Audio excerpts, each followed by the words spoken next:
scored a half century in the second test, or it was in the second test match, but or was it the first test match? But the point remains, the batting was really, really disastrous right through.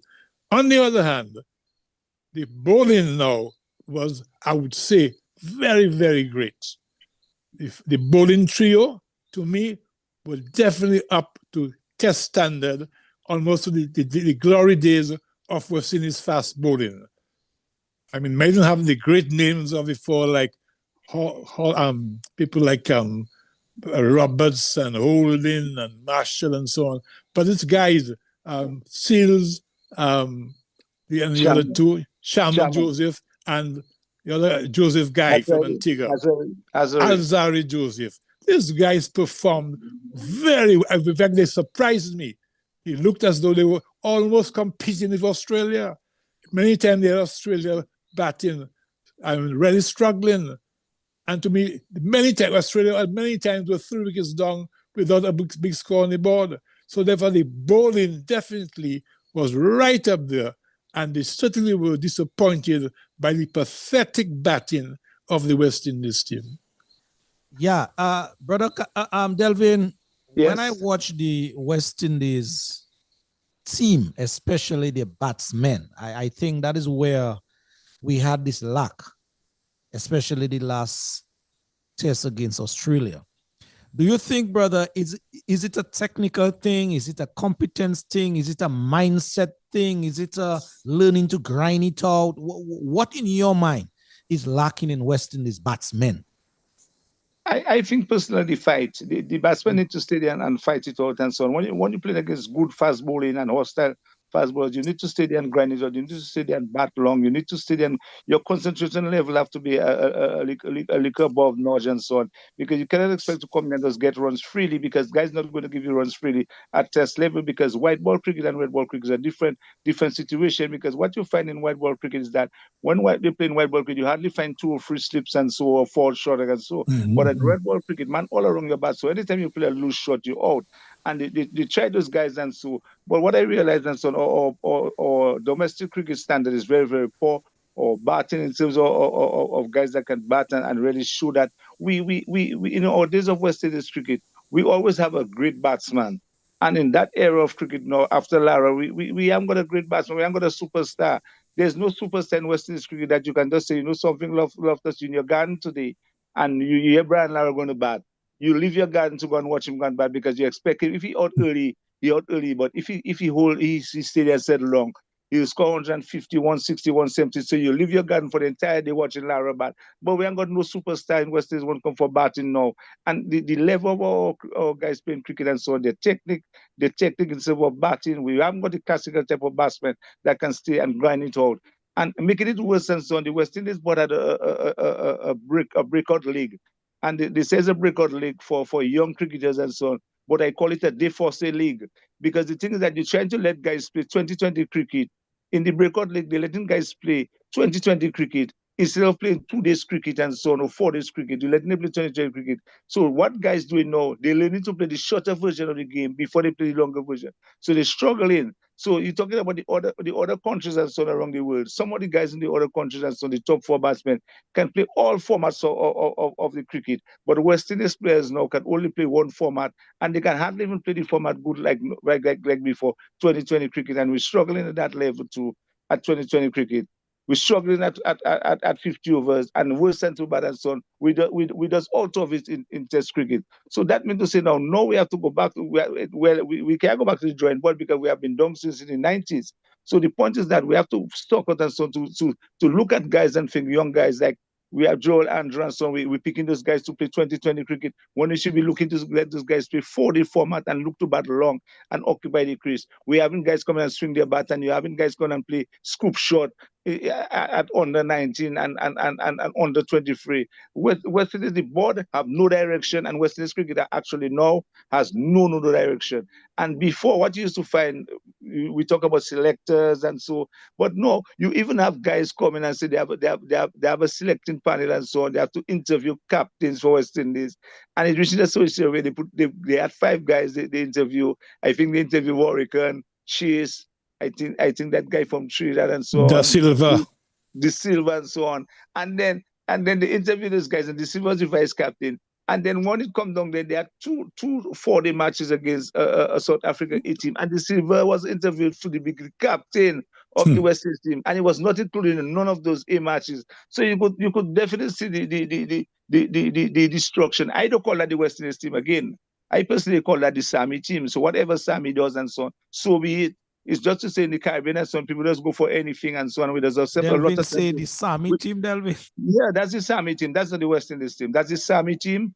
And Sammy come on a program one of them times and so on and gets away. I really wanted to question him on certain things and so on. He gets away because we were asking him a few questions and he was talking to questions about that he's going to look at doing things differently and so on. But if you're looking to do things differently and you fall in that bad back and embarrassing the West Indies that badly, if your team scoring 27 and all you want to do is blaming guys and want to blame umpires and blame officials and whatever, but you are the one that coaching the team and that is your team. You select that team, so all the blame belong to you and Charlotte the West Indies, but because they give you the permission to train the team, to let the team do well, and you decide you're going to bring your own set of players and so on that you think that can let the West Indies to them, but it does backfire on him and the West Indies, but nobody will resign.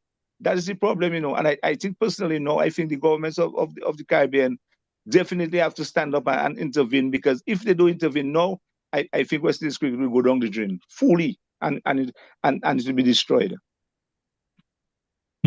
Well, let me ask Rusty and Delvin. Let me ask both of you. I heard you both have unpacked quite a bit. Delvin have unpacked quite a bit there in his presentation. And I hear you say domestic standard is poor. You sort of alluded to that was in your earlier comments. State of sports on a local level. So the question remains, and Delvin ended on the note asking for government intervention. And the question remains, it seems to me that it's not all of having players who doesn't have the skill and the talent. It has to do with the management or the administration. And the fact that Sammy now has full reign to do as and how he wish. How do we deal with that? That's the elephant in the room now. That's the elephant in the room. I hear Delvin's proposal of having government intervene, but quite apart from government stepping in and saying, well, okay, you guys have to do something. What else can we do to ensure we have a West Indies team that won matches in the past, performed at a level that made all of us proud? And Ozzy, you might want to give a response to that. But let me just add that we understand that the West Indies board, as the president of the board, has invited some of the great icons of the past, the legends as they call them, to some meeting, emergency meeting, to look at this matter and come with some recommendations to try to do something to correct the dire situation. I don't know if the meeting is taking place, when it's taking place. The people they're going to invite are Clive Lloyd, Vivian Richards, and Great Lara, and one or two other names who will meet at an emergency meeting. That's since Monday night it was announced. It's now Sunday.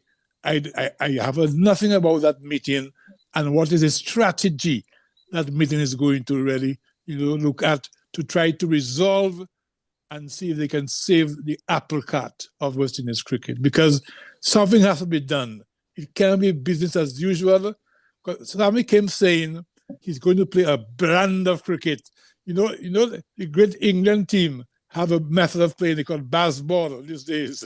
England playing cricket, scoring 6-7 runs and over, and an attacking brand of cricket, and it has done well for England. So Sammy seems to feel he can be inspired and just say he's going to have his brand of cricket. Well, you can have brand unless you have quality. What do you have in the West Indies team? West Indies hasn't got the quality. And this coaching thing, I'm a person, I believe in coaching at the lower level. School level, under 17 level, under 19 level, you coach.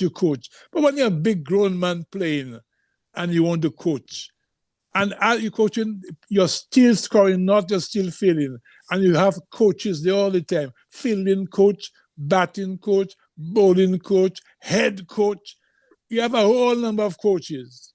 According to Ian Chappell, the great Australian batsman, Ian Chappell, he said, only thing you do with coaches is to carry the guys from the hotel to the grounds. You don't hear about coaches at all. I believe, I played cricket up to the Lions level. The only coaching I got when I was 8 years old, my brother in the Savannah taught me how to hold the bat and 1 or 2 little points, and I learned from watching other people. You have to learn from your own experience. All this coaching, I don't believe in all this coaching business. I'm not a believer in the coaching. The great Sobers, Richard, they were never coached as such. You know, they had elementary coaching, but to have a regular battery of coaches, fielding coach, bowling coach. Some teams have slow bowling coach. Somebody have back of the hand coach. I'm telling you, it just jobs for the boys. I just coaching thing to me, I can say openly, I do not believe. I mean, you can coach up to a certain age and a certain standard, but after you're mature batsman playing first-class cricket, don't tell me you have to call Viv Richards and coach him, man.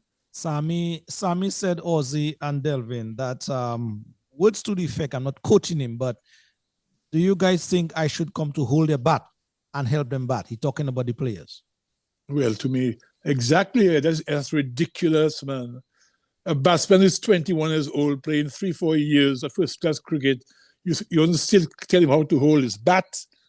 Give me a break, man. You know, Garfield Sobers, to my mind, I never knew him to be coached. Or Rowan Kanai. He's a great batsman. Basil Butcher, Conrad Hunt. These guys were not being coached. Was Lara ever coached? I don't think so. You learn your cricket. Yeah. You have to learn from your own development. You learn from your... Yeah, let's open up the conversation a little more in terms of the pool. Delvin sort of hinted on that earlier. The pool of players that the West Indies team have at their disposal now. Yes.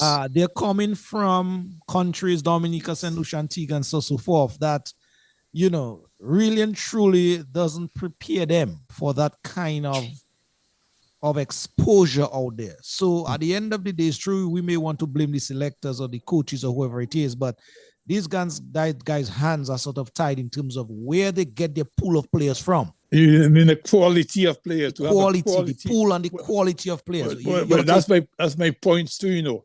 Since Viv Richards and Lara, after Lara, West Indies always had a fantastic, great batsman, you know.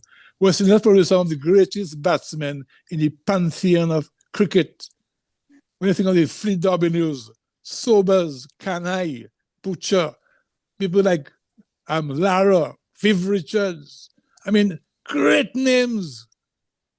Kalicharan, even feel like Kalicharan were great people. Larry Gomes. He was not a fast caller, but Gomes was Lawrence Rowe.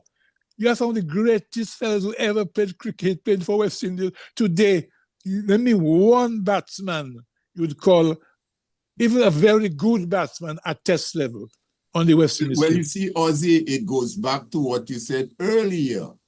These names that you call had the training, they had the temperament you had, and sports, as you say, was a big deal. Yeah. So that was part of it. But if you don't have that today, you have the void today. You don't have places for young men, say in Dominica, to go and hold a bat and play cricket. Few playing fields around. You don't have cricket or sports in general has been part of the curriculum in the school. So the guy know that, you know, part of what I have to do in going to school is to play some sports. If that is absent, then obviously, where do you get your pool from? Where do these young West Indies... Well, I have to wait and see whether the clarion call made by the director of West Indies Cricket or the president, they call him, Mr. Keachaw, that he has invited this meeting with these great icons, as he calls them, Clive Lloyd, Viv Richards, Brian Lara, some other names as well, to have Desmond, the Right Honorable Desmond Haynes, I know there's almost honorable as well. I can learn he's the right honorable Desmond.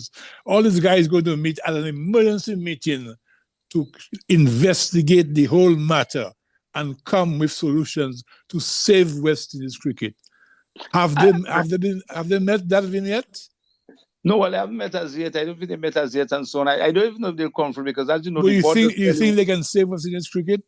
Well, I don't think they might have the ideas and so on, but as you know, the board have to implement the ideas.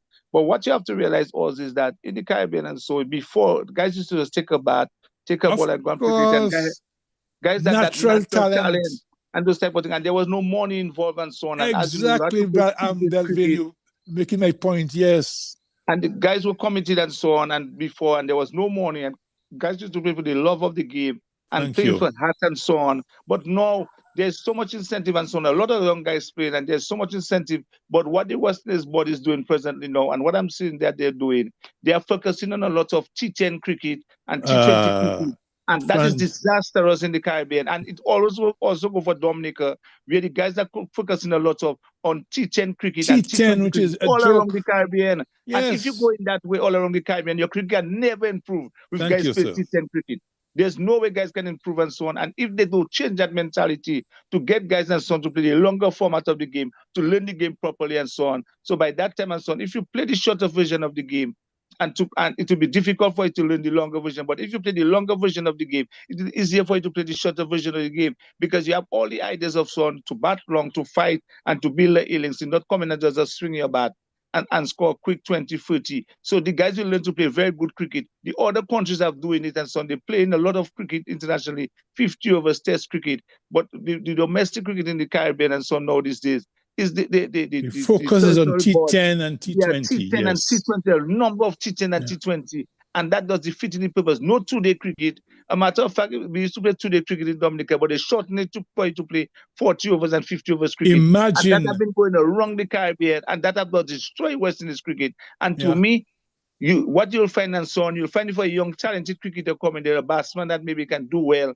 and be an international status and so on, but he have to learn playing T20 cricket and T10 cricket before he can start to play test cricket. So that means to say that he's going to struggle when he comes to play the longer version of the game because he not really technically skillful to play all formats of the game, and he's going to struggle at the longer version. So definitely the board and the territorial board has have a serious problem in terms of trying to advertise T20 cricket and T10 cricket because that's where the money is. And everybody line on the money, so nothing wrong, and so you can be a millionaire before you play a test cricket match for West Indies. So life flow, fellas don't worry, and fellas having a good time.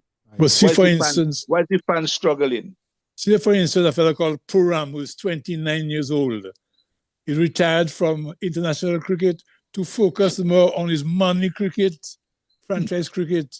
All these guys want to do is to get on the West Indies team, play 1 or 2 test matches, hope to get a contract. And when they get a contract, and there's a time West Indies must play this series, and there is their franchise thing, the guys are opting to play for their franchise and not play for the country. One can understand people want to be paid these days. Money is very important, yes. But you must strike a balance. The guys are just fully committed to the fast-moving cricket and the instant money cricket, as against what I call real cricket, the 4-day games. For instance, in my days, I played for Dominica. Not cutting it short, but because I forget that fourth and so on is that the 4-day cricket matches were played in the Caribbean, and guys leaving their teams and going to play franchise cricket. Right. Guys leaving their teams, playing on the 4-day team tournament, or if they have to play for the West Indies, they're leaving that to play franchise cricket. All these people like Andre Russell, for instance, I remember he had to play some tournament, and the same day he said he couldn't. He was playing for some franchise team in Sri Lanka the same day. So that. Yes, you're quite right. But Loftus, the most important thing is that there's a lot of work that have to be done, and I think the West Indies board have to take most of the blame that's going on right now. I think that mercenary board there have to take the blame for what is going on now, because the worst thing they could have done is to appoint Sammy as the head coach of the free formats, and not only that, giving him all the powers and so on to select players. And that is a disaster in the Caribbean, because when you tell me you're taking a solution If it's a Dominican, I criticize it also. If it's a Dominican, I criticize it also. When you're taking one man in the Caribbean, if all those chains of island, and taking one man in the Caribbean to tell him he have total control of the Caribbean, it's just sending a bad message to the whole Caribbean. And I just think that what they should do is send West Indies to play some intermediate cricket, or just tell West Indies, you know something, you have to leave you out of state of Test cricket, because it's not going to get better the way things going on right now. Yeah, indeed. Delvin, Ozzy, Sammy said basically he was looking at the data in terms of his cricketing execution, leaving out Kavem, leaving out Alec, Dominicans. What are you guys take based on his words? Well, I don't know what data. I don't know. I want to bat the open Aussie, because I was just a good open batsman. I want to bat on that one. I don't know what type of data. I don't know what type of data it is, because if you're using data, that data is a data that may be upside down data. I don't think you're taking that data from the Caribbean at all. You may be taking that data maybe from China, where people don't play cricket at all. Because to me, all the guys that he called on the squad were averaging about 20, 19, 16, 17, and guys that averaging 24, he dropped them. So I don't know what kind of a data was that. If it's a Chinese data or some other country data that not playing cricket. Wow. Ozzy? Yeah, well, the Atanas thing, let's look at Atanas' performance. I think he has played 11 test matches. I think his average is 25 or thereabouts, right? 11 test matches, and I guess I could find more justification in giving Atanas a little rest, but not Kavem Hodge. Why is he not Kavem Hodge? Hodge had just scored a brilliant 70 against Australia, you know, the team they beat, 70 odd. And he has scored a century later at Lords. I don't think that's Lords, but against England, in England, test century. I think he's the only West Indian to score a test century for 2024. So Hodge, to me, had a better case. To me, leave out Hodge, to me, was an error. Because he's a very sound batsman, and the type of batsman who can concentrate and bat long. I believe Hodge was a raw dealer. But Atanas, I believe, after playing 11 test matches, they looked at him very well, and they saw the way he was getting out repeatedly. They saw the mistakes he's making. They probably felt not ready to drop him, you know. But let's look at some other guys around the place. Well, yeah, go ahead. Yeah, well, Ozzy, you talk about that, but you see, Ozzy, I don't know, I know you know that frame well, and Lofty and maybe Alvin know that frame very well. Chive wash me to pie. It's very dangerous to take on the stone and put a pie. It's really, really dangerous, and that's why they use that term. Because what you're saying is that you actually drop the guy, you pick a 16-man squad, you didn't even leave those guys on the squad, you know, you pick a 16-man squad and you didn't leave those guys on the squad to say, well, you know something, is a learning process and so on. I hear your point, yes. Yeah, those guys will continue learning and so on, because these guys are young guys. You totally drop those guys. But I personally know that I know people might say something different, but I personally know that Sammy maybe has something against both Afanas and Hodge. I can say that personally, because look at the St. Lucia franchise. Hodge and those guys and so on was playing for the Windwards and so on with Sammy and those guys. And they never got a chance to play for St. Lucia, Zouk, or those everything. And Sammy was the coach of the Zouk team and so on. And you realize that Alec went and played for the Barbados team, and Hodge never got a contract to play in the T20 competition. So that means they had him focus on tests, and they dropped him, and he never got a chance to play in the domestic 2020 league they have all around. And he was much better than some of the players we saw Ozzy playing in that competition. So it just shows that boy that Sammy had something against both Afanas and Hodge. I can say that openly. Well, so like they say, you know, they say there is the politics in the business, there is the politics in the workplace, there's the politics in the game now, pretty much, and we need to eradicate that. Well, I think that politics in a lot of things there.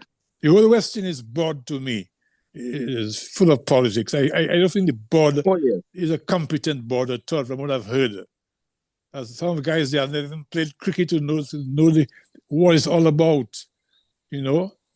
So to They're me, on a board and they don't understand the game. They have exactly they have never hold a bat yet in their life. The intricacies of the game and so on. I don't think they're aware of that. A professional cardboard. Yeah, so I know this thing. I think so how do you think we can change that? That is the okay. That is what Mr. Shadow is saying, to invite Lloyd, Richards, and the other greats, Lara, Desmond Haynes, and others, to meet together to look at some strategy, some way to look at things to correct, to get West Indies back on their feet again. And they might be helpful. Ozzy, I think you're sorry. I thought you were going to say, Ozzy, that to meet with them, to let them just replace the board and just take over the West Indies cricket. I thought that you were going to say, instead of meeting with the board, because that to me, no, that board they have to meet with nobody. So I don't believe that is going to go anywhere myself. I don't think so myself. Understanding what is Shadow's plan, he made an announcement. But up to now, an urgent meeting, but we have heard nothing towards that meeting taking place. But I think we have reached a stage where West Indies cricket can get lower. 27 runs is the second lowest score in 148 years of cricket, Test cricket. 148 years, you have the second lowest score in Test cricket. And the only reason, yes. As we're about to bring it down to a wire in just a while, in like 10 minutes time. Ozzy, Delvin, we have been talking about the batsmen for West Indies. What about the bowlers in terms of their execution as well?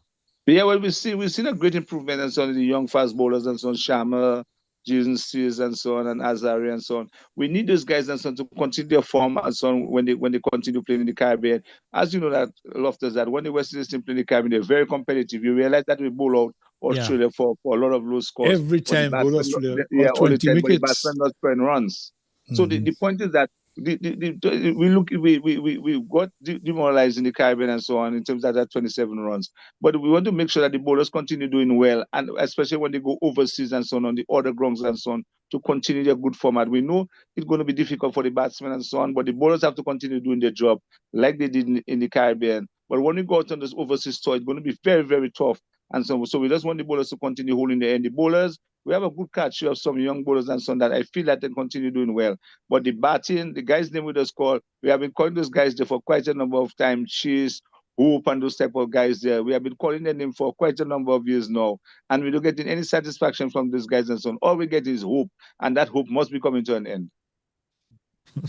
That hope is being chased away. Ozzy, I have a question for you and Delvin. Given your history of the game, your knowledge of the game over the years, you're talking about well over 50 years or more, would you be inclined to put pen to paper and communicate that to whom it may concern? I'm not sure who that concern is. And you have other commentators throughout the region like yourself.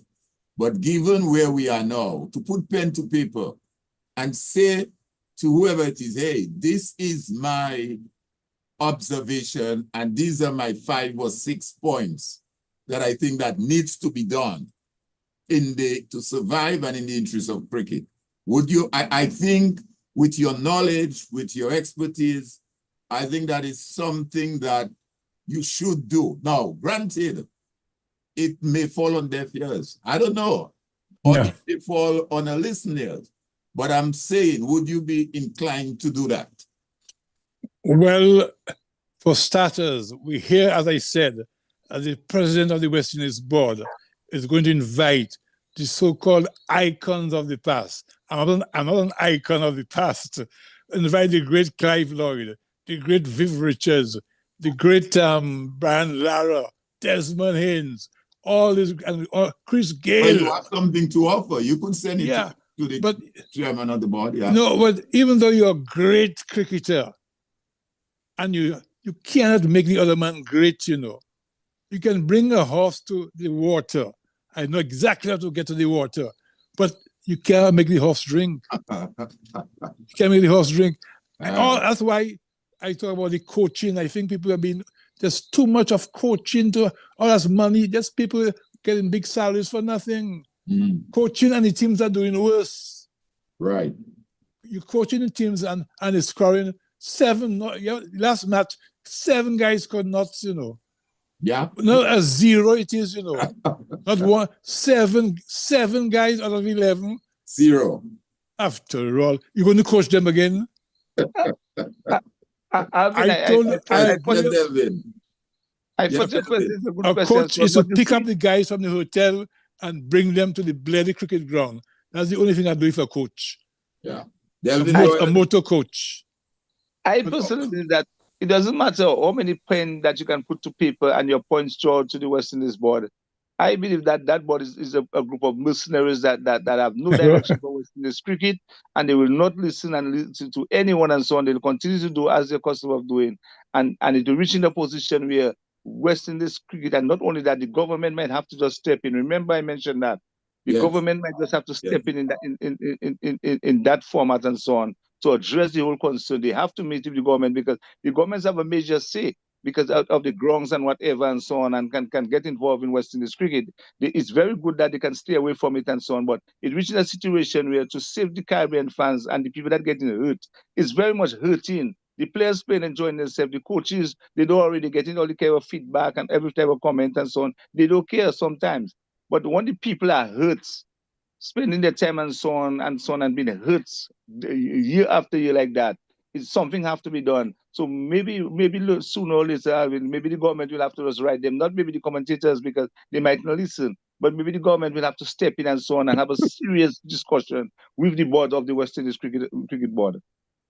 Cool, guys. The thing about government is going to involve more politics in the matter now when you bring in the government, you know. Yeah, well, if that's what it takes also to save West Indies cricket. So be it, because the way this guy is going there, that board, it's not going to save West Indies cricket as well, and it's just going to bring West Indies cricket down and down and down, and people are going to continue to cry down West Indies cricket. And I think the crowds should come out. The crowds should come out en masse protesting and call for the changes.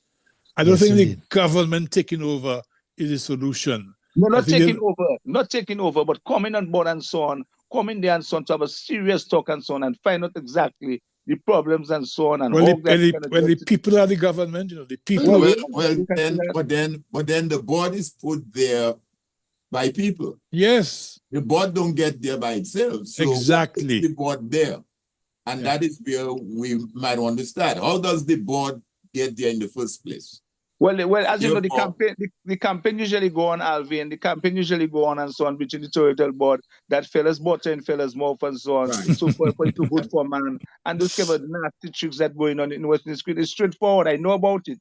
Guys campaigning full time and some for the guys. Then you finding guys going up and then guys gonna say, you know something, I will give you that post and so on. Do not go up against me and so on. And guys, you go see guys declining and guys going unopposed. Of it, yes. Yeah, unopposed. Can you imagine guys going unopposed that not doing well? Can you imagine that? Yeah.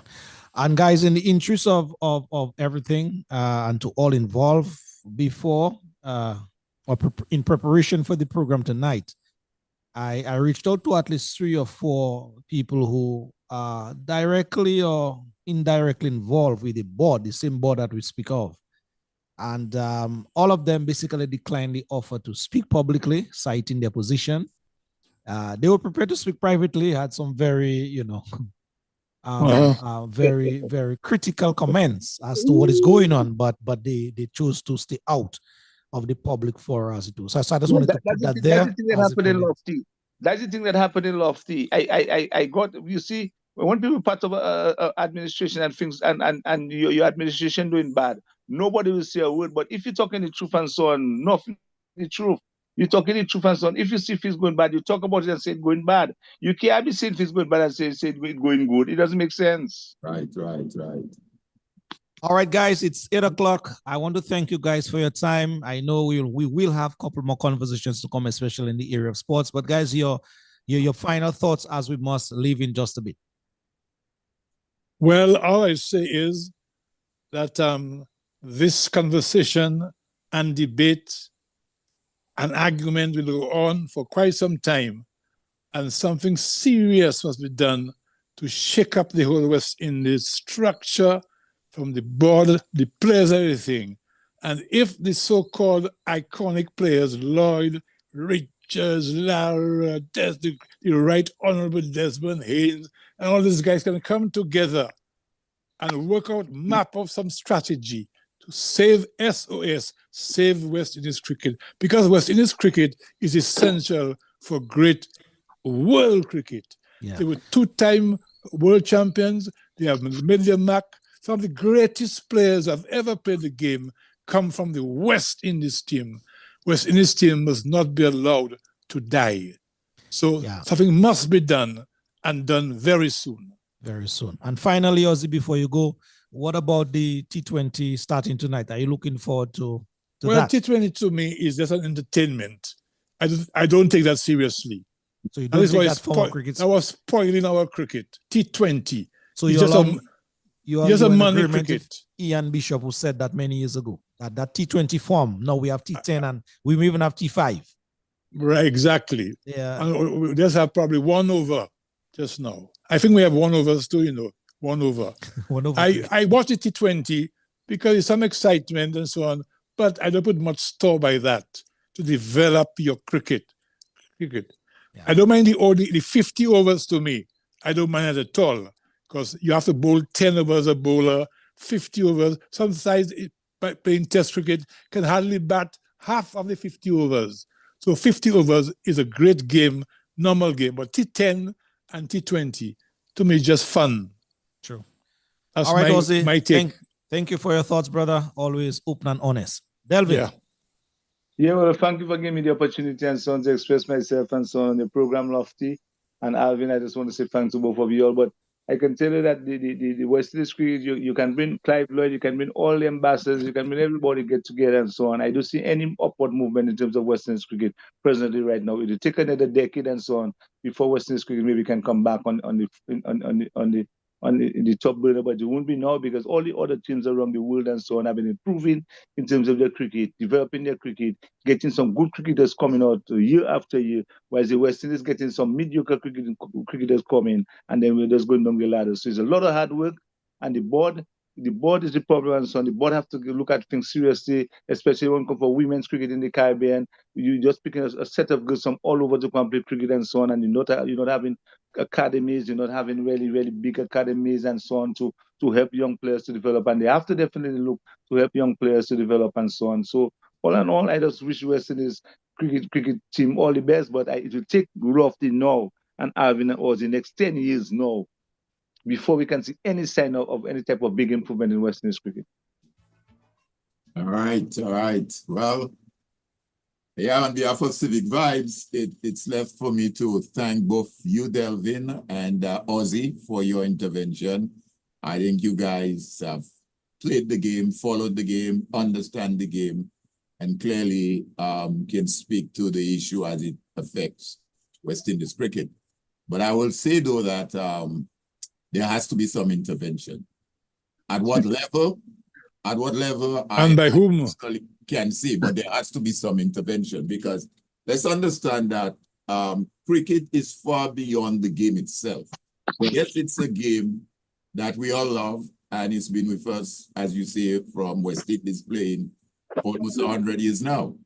But there is the overall bringing together of Caribbean people. Mm-hmm.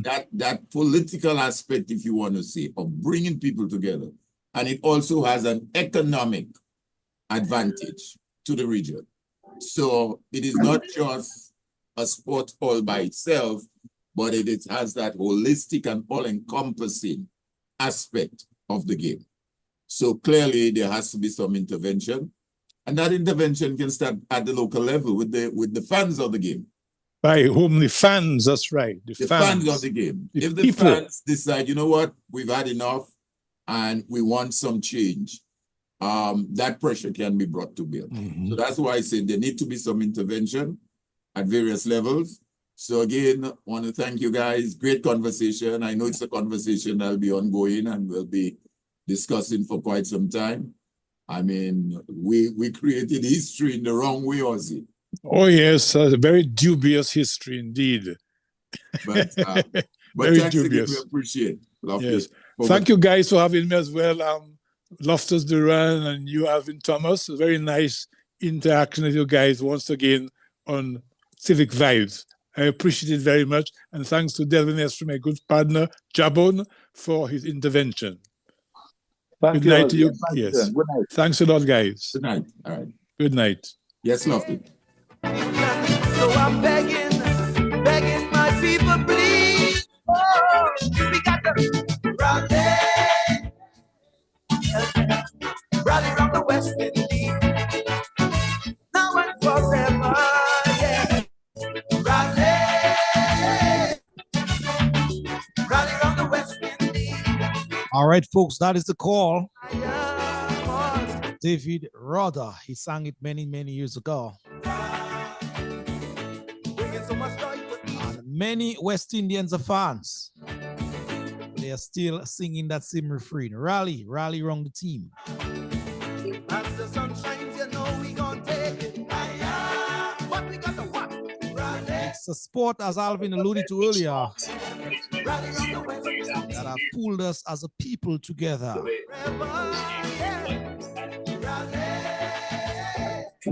So yes, the callers continue to rally around our West Indies team. Never say never. Some heads have to roll, as Brother Jabun said.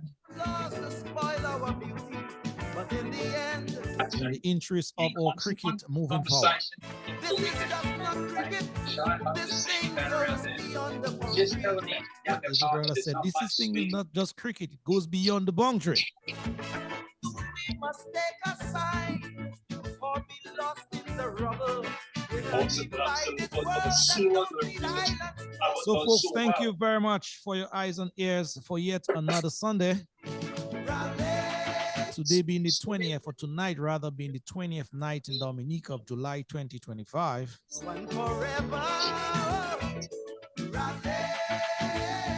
As we bring down the curtains on yet another very informative program here on Civic Vibes. Our two formidable guests, well-informed guests tonight, Brother Delvin Esprit and Mr. Ozzy Lewis. They did justice to the conversation tonight indeed. So guys, thank you very, very much, Mr. Lewis and Mr. Esprit. To all of you, the fans out there, Civic Vibes, who make it possible each and every Sunday to be with us in terms of company, thank you very much indeed. We do always appreciate you. There was a little technical glitch earlier in terms of the live stream. And so we apologize to you guys out there who lost us for some time. But you know how technology goes, huh? And so thank you very much for yet another time being with us. On behalf of the team, Alvin Thomas and myself, we love you. Bye-bye.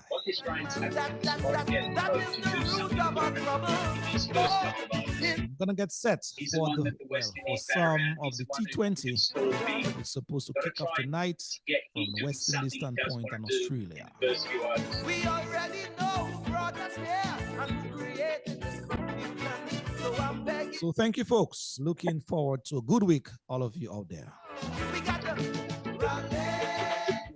we saw the force of looking straight on the West End, the surface, then it looks really underground. It looked like a bit of cut and make sure that it had test match. But also, to me, it was a lot harder. And I think that's one of the main reasons why the Australians decided to fall first, because they can't see this wicket champion. We're gonna rise again like a raging fire. And the sun shines, you know we gonna take it higher. But we got to what? All of a sudden, I've got the tops in the water. I can give it some one forever, yeah. Rally around the West.